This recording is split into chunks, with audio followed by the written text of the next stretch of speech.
The views and opinions expressed in the following program are those of the hosts and guests, and not necessarily those of the staff or management of Worldwide Digital Broadcasting Corporation.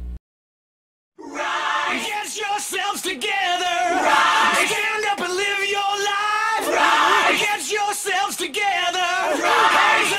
Hands up high.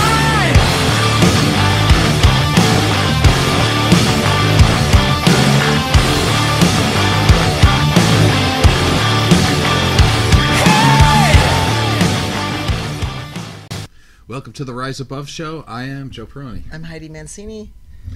And this is Evelyn Mancini. Spoon Mancini. Heidi's mom. My mother. All right. First, tell everybody about First, we have to thank Marie from mealpreplasvegas.com. It's the Las Vegas Best Meal Plan.com. Originally, mealprepvegas.com. And the phone number is 702-624-9286. Give Marie a call. She will customize your meals to whatever you want. She's great. Perfect. So thank you, Marie, for partnering with our show. We appreciate it. And also Jay Jung from City Athletic. He also partners with the Rise Above Show every week. He's the owner of City Athletic Club. You're running the show today. That's it. So, Thank you all Mom, for coming. thanks for coming on the show today. So do you want me to blow your show up, or do you want me to behave? You can do whatever you want. You can do Okay. whatever you want. All right. So how are you today? I'm okay. Yeah. Are you nervous? Yeah, a little bit. Why? I don't know, because, I don't know. I don't know. Well, it's not often you get to do a Well, live show. Yeah. See, if it was just us sitting here, that would be fine, but that screen over there, you know, it's like... Don't look at them. Okay. Well, I wanted to have you on the show today for a couple of reasons. One was so that I always have this on video, so I always have a memory. Oh. If, you know. And the other thing was I just wanted to talk to you about your life. Oh. And where you came Just from. don't make me cry. Well, that's what I told Joe. I said Well, we do that to everybody. she's probably so- gonna cry a lot. It's gonna, be, you know. But you know, I just want to start with like your mom and you know your beginnings, where you came from, Yeah. what you can remember. My mom was, she was very happy-go-lucky, always positive. What was her name? Beatrice. Beatrice. Beatrice Lorraine. Oh, I didn't know that. Yeah. Beatrice Lorraine. And anyway, make a long story short, the children were all taken away from her by my father, supposedly my father, and she was in and out of Grandma's house. You know, she'd always say that she had a job somewhere else. But we don't know what she was doing. She could have been on the space program, you know. But, and then my grandmother took me from an orphanage and raised me. And I love my grandpa to death. Well, let me back it up just a second. Okay. Why do you think that you kids were taken away from your mother? Oh, because my father was... I don't want to say anything bad about him either, because I don't know. I was too young to recall really what he was like. But anyway, the older brothers and sisters say that he wasn't a very nice person. So he proved my mother to be unfit, only because when what they would call CPS today, it was welfare or something back then. Right, yeah, and like they Child came Protective Services. Yeah, and they came to the house after he reported that, and found that Mom didn't have any cleaning supplies or nothing. So it's like, he was the master of the house. Why didn't you give her enough money or whatever to get that stuff? So anyway, the kids were taken away, and I talked to them. they were threatened never to speak to me, but they used to live like 2 streets behind my street. And we would sneak between the fields and see each other, you know. And my favorite was my brother Hank, but he passed away from heavy smoking, a heart attack, and too much drinking, the alcoholic beverage.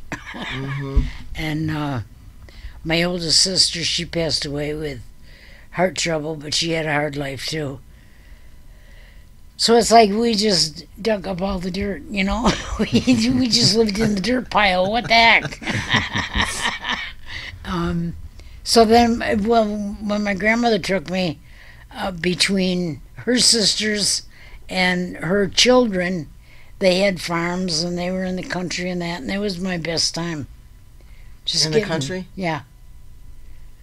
So why did you go? Did you go into an orphanage? Oh, animals or whatever. You know, animals, fields, trees, plants. Well, you're still like that. You I still know, like to be outside I with your know. doggies and your plants. But why did you go into an orphanage? Because my mother was proven unfit, and my father got the other 4 children, and I was put in an orphanage because I can understand it now. I was too young for him to take care of me because my sister Carol is a year younger than me. So it's like I would have been, 6 months old and she was a year and a half. Having a man raise a kid, I don't know. What's They wrong can with do that? it today. Well, they can do it today, but back then I don't think men knew too much about anything. But the thing is if she, I mean, I'm not trying to get whatever, but if she was unfit, like how was she unfit? I mean, because She was unfit, to like, go through all that trouble to take the kids away from her and he doesn't have them anyway, yeah. that doesn't make sense to me. Like, okay, you fought a fight, a good fight, you pull the kids out of the home away from their biological mother, and then you go, oh, and by the way, I don't think I can handle raising 2 young babies. So let's just put them in a system. He did raise Carol. Oh, but he He didn't raise raised you. the 4 of them. I was the one that was sent to Hokey Pokey. Mm. So then, but he proved my mother being unfit, because back then it didn't take much. All you had to do is go to the welfare and say, she's unfit to raise kids. You know, either the house isn't clean or no groceries, whatever. Nowadays you have to jump through hoops. Did she? She didn't have that stuff because he wouldn't provide it. He would rather go out and mingle with his women and his bottle of beer. So let me see if I get this right. So your dad raised your 4. other, Yeah, but left you in the orphanage. put me in the orphanage, yeah. Oh, you want to hear a good Wow. one? Let me add to this because I know you have more to ask my mother. He lived across the street from me on Pine Street. My biological grandfather, her dad, like He used to could come and visit. He did? Yeah, Oh, well, 'Cause years he- later I found out that they Yeah. lived actually kitty corner, like our house was here, and I could literally go this way, and he was over across the street raising his own family, and he was my biological, because we grew up not knowing yeah. our grandparents. Yeah. Well, grandma on dad's side for a minute, but she But ended that up, was Connie and Orv. That was his stepdaughter that he used to go visit kitty corner. Mm. Orv and Connie, yeah, I remember. yeah. Hmm. And they were stepchildren. He treated them better than he did his own. How old was your mom younger than him? Your dad? I don't think so. I don't think there was too much of a separation in age. But he was in the army, and actually he came back and said he came back for some kind of leave or whatever, and the lady at the welfare said, "Oh no, don't you believe when he says that he's not your father, you're definitely his father. He's your father." Hmm. Because they had all kinds of dates and proof and stuff. Right. But that didn't matter. It just, So I was stuck in the clinker. Stuck in the clinker. Then my grandmother come and she got me out. My mother used to come back and forth to Grandma's house and kind of live there and not live there, and live there again, and not whatever. Do you think your mom had some kind of mental issues or something? No. Because why? I mean, I don't want to get it, whatever. I'm just a little confused because she would come and go and come and go. So she wanted to see you, but yet she still wasn't involved in, even though you were taken away from her. She would just kind of come and go. Yeah. So I don't know what her problem was. Okay. I think because as a mother, like and I'm not trying to be hurtful here. I'm trying to understand why she would just make a visit when she felt like it to her mother's house, who, like, you know what I mean? Yeah. Well, I put the excuse as that she was so hurt and distraught over losing her other 4 children. She knew the one was being taken care of, that it just she went kind of independent bonkers, I guess you call it. I don't know. I was too young. I was 16 when she died. She died at 45. And the time that we had together before she died was only like 6 months when she finally got me through the courts. And we didn't have mother-to-daughter talks because she was too sick to get into that. You know what I'm saying? What about the older sisters and brothers? I mean, they don't have a take on any of that? Yeah, Marion used to come down and help take care of Mom. But when I was 16, when she had cancer, it's not a nice sight. Because, you have the bedding you gotta change, you gotta wash her, and you gotta wash this and that, and, so for a 16-year-old still going to school, I think that was hard on me, but I didn't give it any thought at that time. I just did it. She had to. Yeah. You just do it. So what does that do to your how you feel about yourself, your self-esteem, to be in an orphanage when the other kids are with your dad? I never thought too much of that. Because I thought, well, my grandmother, she must have cared a little bit. She come and got me. Okay. And then I lived with my grandmother and grandfather, and my Uncle Rollin, he lived there also. Then he married the girl across the street, Aunt Mabel, and we were one big happy family. After church, they get out of church and curse like a bunch of demons. Oh, my Lord. So what is an orphanage like? Do you remember that? No. You don't really remember that? No. I remember Grandma saying something because I remember being under the snowball bush and we were going to have pictures taken, and she said, you don't do that. You go in the house. So I must have twiddled my pants, or something. And she's the one that taught me about all the cleaning and... So Joe asked you about your self-esteem. So you never really thought about it? No. Never really gave it too much of a thought. Just that I knew that my grandmother and grandfather wanted me, and I lived in this big, nice house and big yard and animals. And I can remember having a big coal bin, but you don't want to hear that stuff. But it's like I used to eat veggies out of my grandmother's garden, go out and pull up a carrot, wipe it on my pants and crunch it down, and she'd come out shaking her fists like, get out of my garden, But she didn't really mean it. That was your mom's mom? Yeah. And she lived to be how old, Grandma? 78. And if we get into that, that's another story. Because back then, she had a hernia, and she used to do washing and ironing for other people with the wringer washer. Wow. Rinse them in tubs twice, hang them outside, But anyway, she had a hernia. Went to the doctor.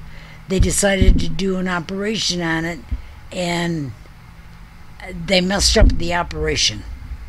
Let's put it that way. I mean, it's a gruesome thing you don't want to talk about.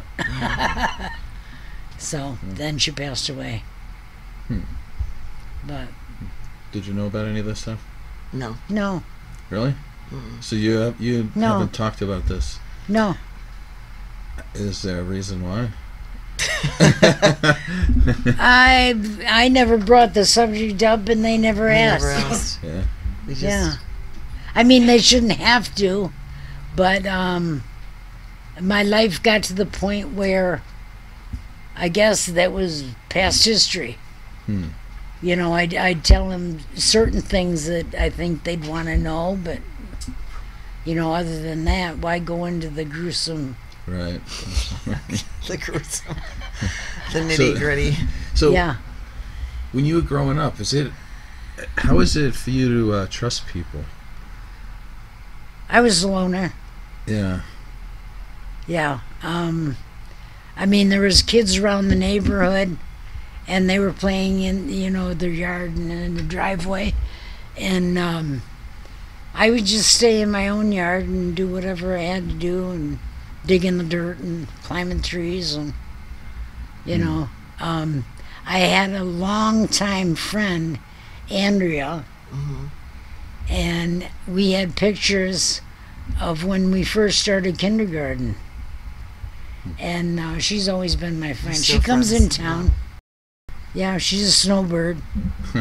Yeah, but other than that, and we used to go over to her house, you know, like 3 times a week, whatever, and have her mother make us a salad with Italian dressing, because my family was German, Yeah. and they knew nothing about it, that spicy Italian stuff. lip chicken stuff, you know, and it's like I used to go over there 3 times a week and just for a salad. Drink the salad dressing. Oh yeah, yeah, that was, Vinegar in the oil. yeah, that was fantastic.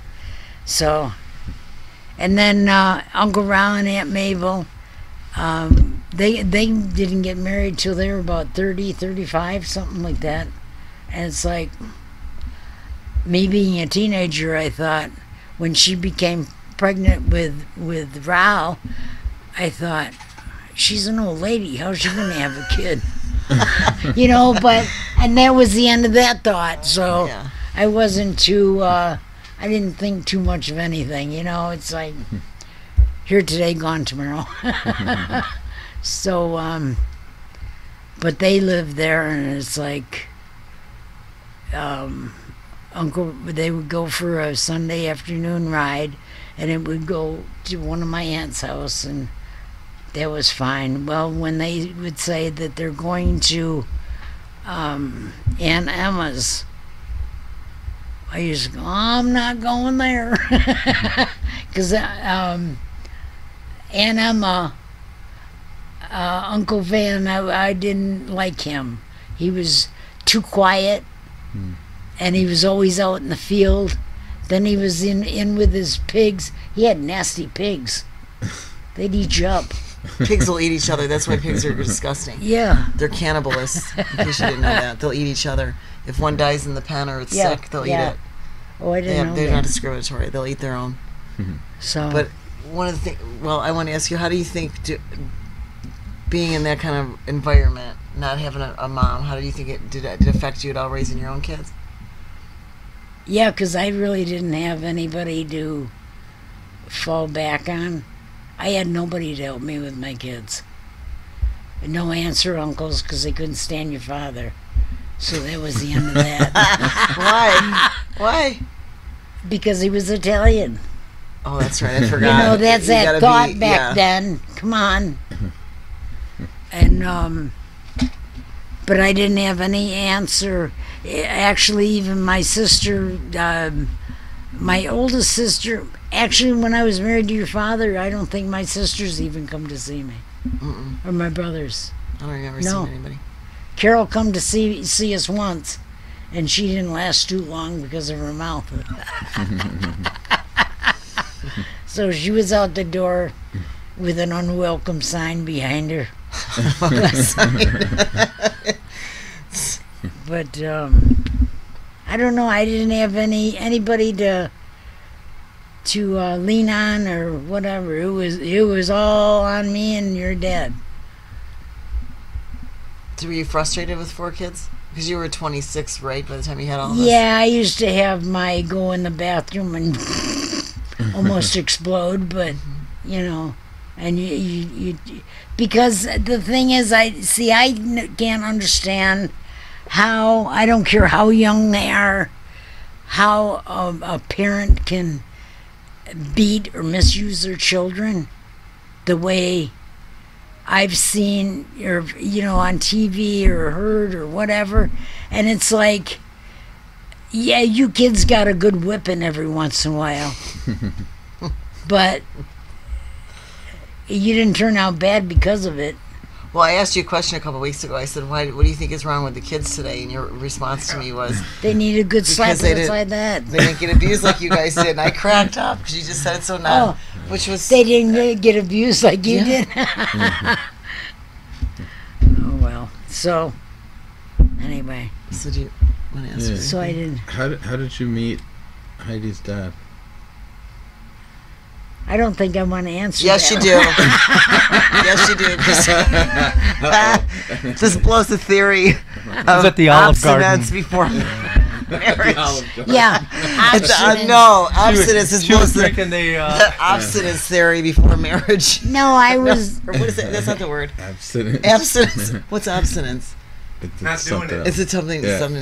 Oh, obstinate means you're being stubborn. right. Abstinence means no. Well, I no. think I was being That would be the obstinate. no welcome sign. That would be the no welcome sign. Well, I was being obstinate. Show the story, because you tell it. I don't think I've told you the story, have I? If I knew it, I wouldn't have asked. Okay, so I worked at dry cleaners when I was 18, and just to get away from, because I lived with my aunt and uncle. And that's another thing. I was put in a girls' home because my mother passed away, my grandmother passed away a year later, and nobody wanted me. So I was put in a girls' home, and a Catholic. Go back a second. I can't let that go by. I mean, come on. What do you mean nobody wanted you?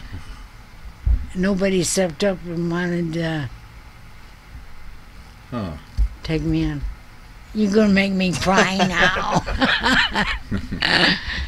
Yeah, but when Aunt Mabel got pregnant for Rao, all of a sudden, Uncle Roland and Aunt Mabel wanted me, and it wasn't until later years that I thought about it, and they needed a babysitter. Wow. So, and then what pushed me into your father's life was, I feel like a fool. You haven't talked Why? about Because this. you got pushed into Dad's life? Yeah. But that's a good question. Why? Why what? Why do you feel like a fool? Well, because I'm airing my laundry. You're marrying your laundry. I'm airing. Oh, Yeah. that's okay. You can air out your laundry. But we haven't heard about how you met Dad. Okay. Let me go back a second. Okay. Because this is so prevalent in people that are not treated well. That you feel hurt by it. And it's okay. I mean, obviously, like any human being would feel hurt by this. I'm hurt listening to it. But you have to know, you came into this world perfect. It's the people around you that somehow were very clumsy with life, that didn't know how to do the right things at the right time. Mm-hmm. So none of this is a reflection on you. You know, you were never bad. You were never, unworthy of love. None of those things are true. But I'm the one that's got to bear the cross for it. Unfortunately, yeah, that is true. So you go on and you do the best you can, and you don't try to think about that stuff, and you try to to raise your children and live your life in a good way. So you rose And above it's all that. And because of my upbringing, and I'm going to answer another question for you. That Because sounded of- like I'm in trouble. It was a Something. threat. That was a threat. The reason, and it's not until my later years when I know how much you've been hurt that I haven't been able to hold my children after they reached a certain age. When they were babies, I was constantly loving and kissing and everything. But as you got older, I just kind of didn't. And I think it's because of what happened to me. Of course, yeah. The image cry. Well, because the point of the conversation, Mom, too, is to help, our listeners that listen to this show. Everything comes from someplace, Yeah. behaviors. When people depend on drugs and alcohol and all these other things to cope, sex, everybody has some vice. Yeah. It does come from someplace else. And what you had said earlier was you just put it behind you, you forget about it, but there's no but to it. You forget about it, and you think that you're going through your life and you're not thinking about it, but it is there all the time, because when you're going through life and you have attachment issues because whoever you were supposed to bond with, you didn't have a strong bond with anybody when you were little. Mm-hmm. So then it takes in trust. You don't really trust anybody because somebody's going to screw you over again. So it does kind of, in a way, it filters over into your whole life in some degree, with relationships with other people, with lovers, with your children. Yeah. So the point I'm trying to make right now is that this, you're on the show too because of that reason, to try to help other people. That you don't forget it. Yeah. Yeah. Well, and it's good to talk about it, to bring, some people say don't live in the past. No, you don't live in the past. You talk to people that have a little bit of empathy, and it helps you get it off your chest and recognize really what you went through. Absolutely It true. slaps you in the face, and it's like, I don't know, my attitude is like, deal with it. You deal with it the best you can. But you've had so many years in your life where you weren't allowed to have feelings, right? Like, I mean, if you look back, it's like it wouldn't have helped you because you had nobody to talk to, nobody to confide in, and so you developed this really strong thing of, okay, I'm just going to move on. Yeah. And so you built up this wall, and you needed And that some wall. people call it independence. Yeah. It's not. It's That's true, isn't it? it's avoidance. That's true. It's avoidance. And it's helped you through a certain amount of time. Yeah. Until, the marriage. And then Yeah. you see it coming up again with kids. Yeah. And, by the way, you're really brave to come on here because, because we don't let anything go. But listen, you are helping. I mean, I hope yourself, and Heidi, but there's so many people that I think are so into just themselves. They're very narcissistic, right? It's all about my hurt, and I don't think past myself. So what I'm saying is that there's a lot of kids, and they get older, and they have these problems. Yeah. And they want to blame the parent. And it's like their fault. But they never take the time to really know their parent, to understand how much hurt or what the parent has had to go through in the beginning, because there's no manual. Yeah. Like, you have a child and there's the manual. What do I do? Okay, I'm going to be a perfect parent. And, like what you're describing is unbelievable. Like, you never saw a good relationship. You didn't see a mother and father. You didn't see people in a loving situation. You didn't have the appropriate attachment. You didn't have emotional connection. You didn't have an unstressed Well, we'd have family situation. reunions, and it's like it was in Grandma's backyard, and it was just like, to me, it was a group of people. I mean, Just people. they were supposed to be cousins, aunts, uncles, whatever, but they were like just groups of people that they were invited. So there was no... But I Okay. got to sip my grandmother's foam off her beer.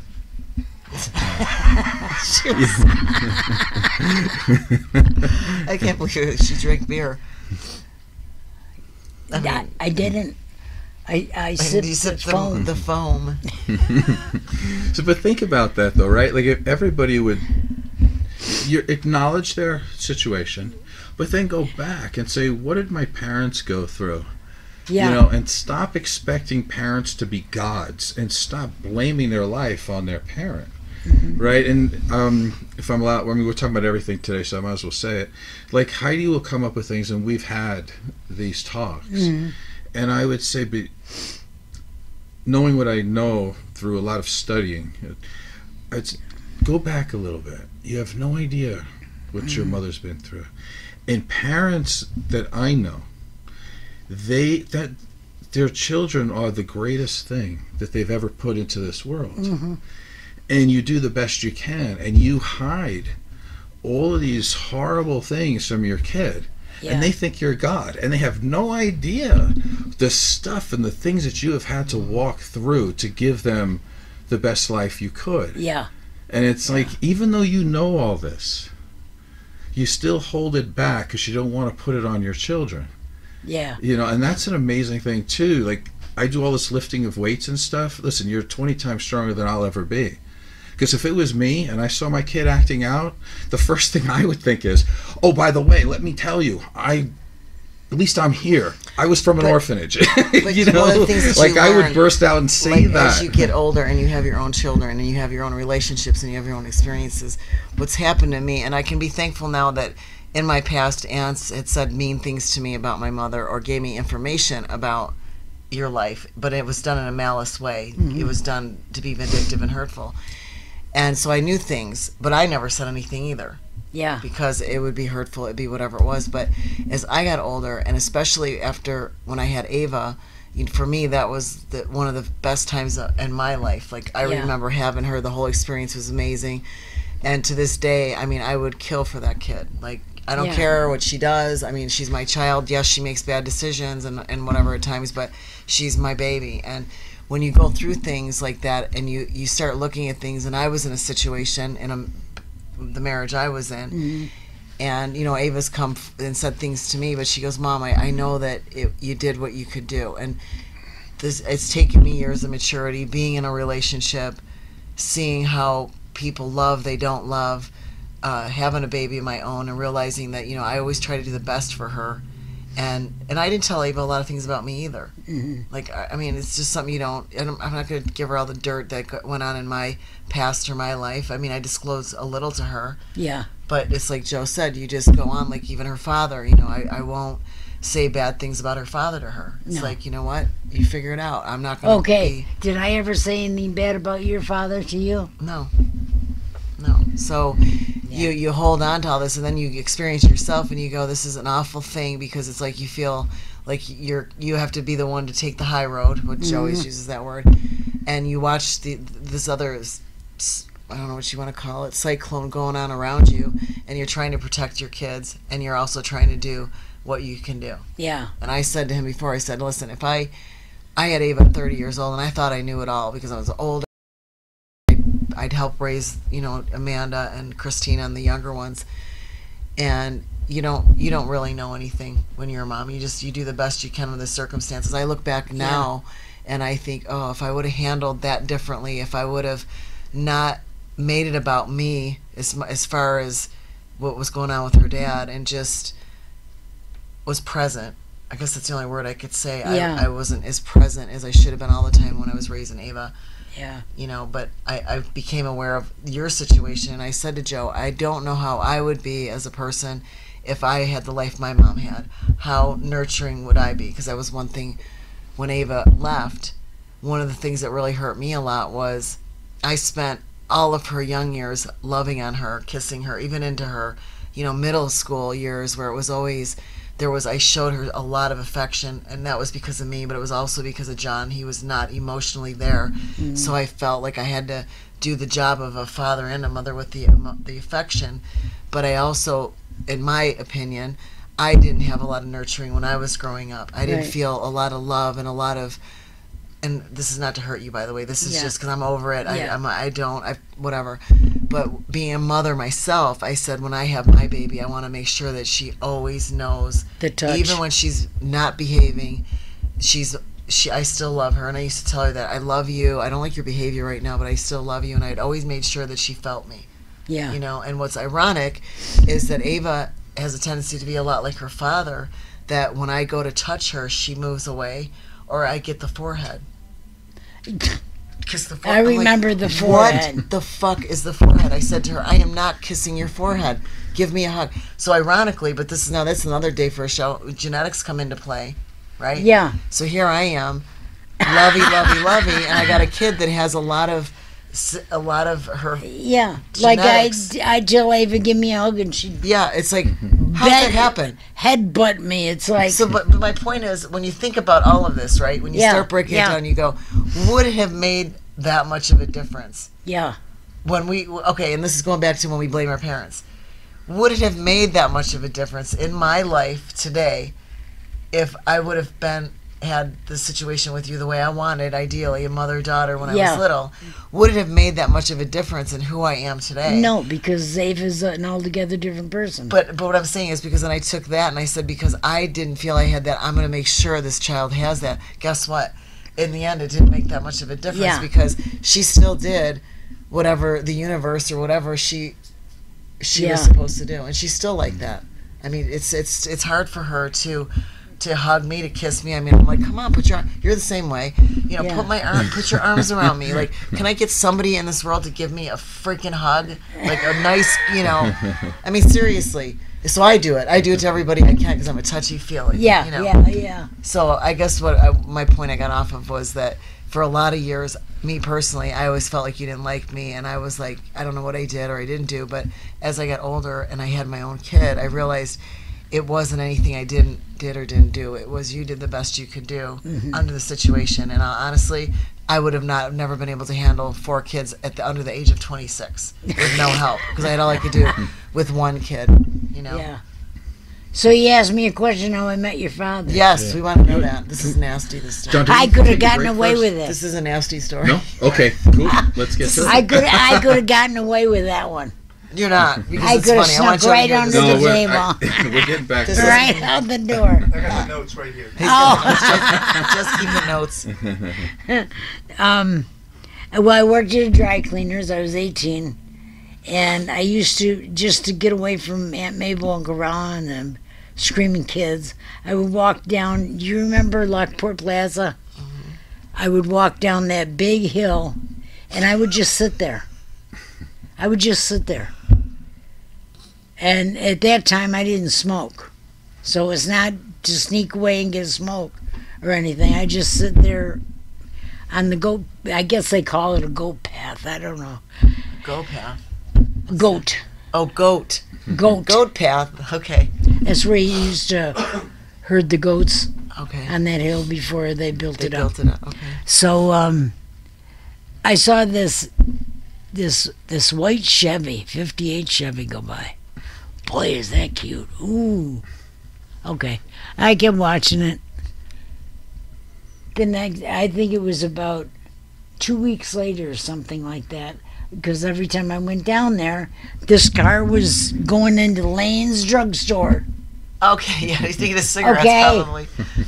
And he had the mud flaps, he had the fender skirts. It was white, it was pristine.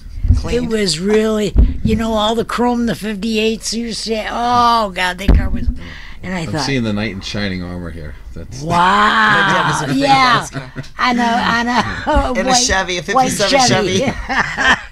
So anyway, I thought, well, okay. So I started home, and all of a sudden, the car comes up the street, and I went, oh, what am I going to do? Evidently, he saw me sitting on that hill. For a couple days, probably. Yeah. Yeah. So I got up and I started walking home, and the car goes by. Whew. So I kind of go a little bit faster home, and I get right in front of the house, and he's coming around the other way, because it was like a street that went this way and then it turned and came around. And he turned around and he says, he introduced himself, and I said, well, I'm on my way home. Okay. Well, would you like to go for a cup of coffee first? Oh my God, the coffee. The pickup line of the century. But me being so stupid and naive, you know. So anyway. Listen, if it wasn't for that cup of coffee, you wouldn't be here right now. See, cup of coffee and 2 sugars later. Oh, that's all it took. Wow, how much did that cost? So. Oh my God, 2 sugars later. Yeah. Gotta remember that. Oh my God. So, went for coffee. He dropped me off at the house. Uncle Roland, he's standing there. You know, with that lower lip that stuck out. And he says, and where have you been? And who were you with? And who is that? And where they live? I thought, one question at a time. I'm thinking in my brain. But I was never disrespectful to adults. So I said, oh, that was just a friend. We just went for coffee. 2 sugars And 2 later. sugars. Yeah, I didn't tell him about 2 sugars. And so I gave him my telephone number, and I told my uncle, I says, I gave him the telephone number, and he's going to call me a couple nights or something. I don't know, to go somewhere or whatever. And Uncle Ron said, I thought he was just a friend. I just turned around and walked in the house. So anyway, he called me, and when he had called me, he called me from the base out there on Shawnee. And we just got talking, and we talked for about 2 weeks, just yakking on the phone. That seems to be a common theme. And then he Back then they talked a long time before. Yeah. And then he says, well, you know, in the conversation he found out that I worked at Camerata's dry cleaners, and he stopped by there one day. Oh my God, I was so I almost died. Oh my God, I almost died. I thought, oh, I'm in trouble now. So anyway, that's how we got together. But Aunt Rachel loved the death out of him. She just loved him. Here comes my Bobby. It's like, and you know what? She was the only one in my life as a child that actually grabbed me, pulled me to her, and gave me a hug. In my life. She's my favorite aunt. That answers some questions for you right there. Well, I'm a cheap date too, apparently, because you invited me for coffee. 2 sugars? No. But I never drank sugar in my coffee, though. It was only coffee. You would meet for coffee all the time. I got out even cheaper. You got out even cheaper. There wasn't even any sugar with it. So Heidi was the first born. Yep. Tell me about that. What was it like being a mom? Like that first second, like, okay, here I go. Like, I'm excited. I don't even. Oh, yes, I do. Here I am, big belly, pregnant, right? And I'm just going, whatever, it's happening, I guess. And we moved down on Coal Springs Road, it's way off the main road, right? But it was a nice place. And I had a cat there, naturally. Well, the telephone guy came and ran the cat over. Oh, shit. Skin the skin right off his foot. I got on the. I went over to I didn't know we were going. I didn't know we were going that direction. So I go to the phone and I call your father at the base. And I said, you got to come home right now. The cat got run over. And, you know, your father, knowing his personality, it's like, oh, Jesus. You know? But he was home in about 5 minutes. I guess he figured my condition, he better do something, you know? So he came and we took the cat to the vet, and come to find out the electric company or the telephone company, whoever ran her over, ended up paying for it. And they, you know, stretched the skin out and fixed her, and she was fine. But that was your father was having a nervous breakdown and wondering what was going to happen to me because my poor cat got hurt. Oh God! So that was kind of nice, but we had that great big Market Street hill that we had to walk up if you had to go to the store. Here I am, big Billy. We're gonna go to the store. Yeah, I get to the first crook in the road. I said, don't think I'm gonna go that far. So I call him again. Oh my God. I said, you beat my ass. Bob, can you come home now and bring some coffee? With 2 sugars. He says, you know, I can't leave right now. He says, but I'll leave in a few minutes, and I'll be there probably in the next half hour. 2 hours later. Well, anyway, so he took me to the hospital, and I can't remember how long it took him to leave, but he didn't stick around long. He wasn't around for any of the kids. I think that's the way it was back then, though. That's for his son. Oh. He knew it was a boy. The neighbors had told him it's a boy. He was home putting garbage out. He had to put garbage out.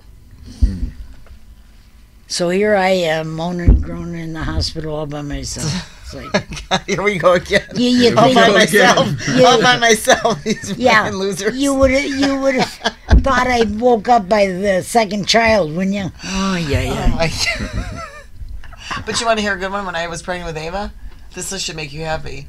He said that. He goes, I never ever seen any of you kids born. He goes, and I'm going to go with you. I want to see this grandbaby. Oh, you're kidding. No, so he was there when I had my ultrasound done, and they did all that, and he was sitting there, and he was talking to the tech, and he's like, this is amazing. He goes, I had no idea they could do all this. And it's like, Dad, they just came out with this. They didn't do it when we were kids, but if you would have been present, you would have known that. I probably would have passed out. I think he would have. I think Dad was a softie when it came to that kind of stuff. So when you held Heidi, though, for the first time, were you scared? No. No. Yeah. Oh, mine. All these little toes, fingers. I can remember putting her so tight, and then the nurse came in and wanted to take her, and I said, no, I'll keep her here. She says, ma'am, she's got to go in the nursery. When's she coming back? I almost got out of bed and beat the living daylights out of that nurse. What's the hardest thing about being a mom? So you're going to make me cry again. Seeing them go through a rough time in life and seeing them hurt. Because I never wanted any harm or any hurt to come to them. But that's life. What's the best part? Is having them all here. I kid around, but I say I came out here to Las Vegas, and I stayed with my youngest daughter, Tammy, for a while, and I'll be a son of a gun. They all followed me here. I said I got out here to get away from them, and they're all here. So, So, what makes Heidi special? Tell me how proud you are of her. she's come a long way in the last couple of years. When she was with John, and I'm sure she told you, I went over one day and I said, Heidi, your arms are getting fat. And I guess the light bulb went on, and she went on to exercising and go to the gym and stop smoking and eating right. And she's been on her way ever since. Yeah, and I'm proud of her. And my daughter Tammy, I'm proud of her. My son, I'm going to beat the hell out of him. Felicia, she's finally come her way, and I think she's going to be all right. I was kind of worried about her, but I think some people might say Felicia's my favorite. She's not my favorite. I don't have any favorites in my children, but I try not to anyway. But Felicia always, she needed what I needed when I was. I guess I recognize that. That's great. Interesting. She needed attention. She needed the love when she got it, and she needed to be corrected, and she needed to be beat up. And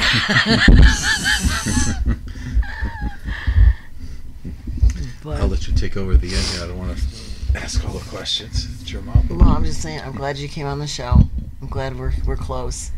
yeah, And I'm proud me of you, too. I hope you stay close. We do, but I'm proud of you too, Mom, because you've been through a lot in your life, and you're a tough lady. That's not what you were going to say. No, I was going to say that I spent a lot of time, I have to say, like some girls would say with their mothers, there's always, I don't know if it's a competition or what it is, but there's a part where girls do not get along with their mothers. They don't always like their mothers. And then you could come to a point in your life where you can look at your mom and go, you know what, I understand. Yeah. And it's what it is. Stop, look, and listen. Yeah, it's about the one word, I understand. That's all you got to say. Yeah. You finally get to that point where you go, I get it. Yeah. And the rest of it doesn't, it kind of goes under. Bye-bye now. That's all I have to say. Which, some people can let it go bye-bye because they just let it go bye-bye. That's life. But there are some people that say they need to know why. There's always that question, why. Be able to find happiness now? Yeah. After all that rough beginning? Oh, yeah. Yeah? Yeah. I'm happy with my all my little fuzzy friends. How many dogs do you have? 3. 3. Yeah. Sandy, Lucy, which is a Chihuahua. That's And what then Kobe wants to eat. Sparky. All right then. Well, thanks for coming Thanks on the for show coming on. and being all. That was took a lot of bravery. Yeah. I guess. I really didn't know what I was going to talk about at first, and I thought. Well, we just you did drew it this- out of me. What was it You called? put me in a when you don't have a closet. lot of stuff. What's that word called, John? We were just doing improv. Improv. Lazy. There you Lazy. go. No. Spontaneous. Impromptu. Impromptu. Yeah. Yeah. So thanks for watching the Rise Above show. I am Joe Perroni. Heidi Mancini. And Evelyn Mancini. Yeah.